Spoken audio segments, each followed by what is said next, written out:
Ngayon, konti na lang at matatapos na yung ating mga bagong soundbox. No? Konti na lang. Mga malapit na itong matapos guys. Ngayong buwan na to matatapos na ito guys. Ay lalagyan na lang namin ng ng speaker para hindi totoo yan. Bola lang yan. busy yung mga kasama ko, tinatanggal na yung yung speaker sa luma namin box at ililipat na yan mamaya dun sa bago naming gawa. Wala kaming guys, binago na speaker, lang. Soundbox lang yung namin bagong yung bagong gawa. Ayun natanggal na sa lumang box at ilipat mo. Yan guys,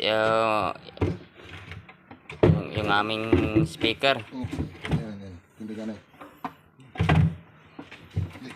2,000 watts lang yan guys. Wow. Yan. Yan yung ipalit namin. Oh, dumi na. Dumi na guys. Dahil walang upgrade. Parang may naamoy ako hindi maganda. Ayan, daming alikabok guys. Nakita nyo naman. Yan na yung speaker ni Kimberly guys. 2,000 watts na live.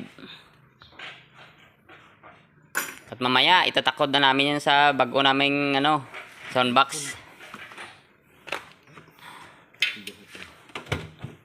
Ito nga pala guys yung speaker na aming ikakabit yan, D18 yan na 2,000 watts. Yan. Ito yung bago naming soundbox.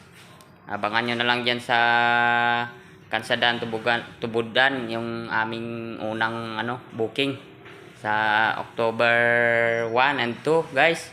Kita-kits dyan sa Tubudan, Kansadan, San Jose. At ito ikakabit na namin to maya. Kakabit na to. Pinakabit na yung guys, yung speaker Yan. Pinakabit na yung speaker guys para mamaya masubukan na. Speaker na lang yung kulang.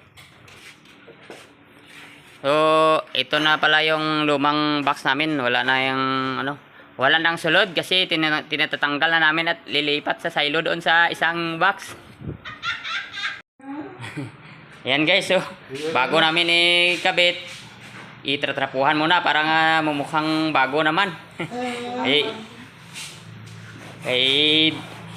Dugay na ni nga way matatanggal sanang soundbox ti tratrapuan na yan ti sita ko di para daw bag-ubla lang taon di ba guys?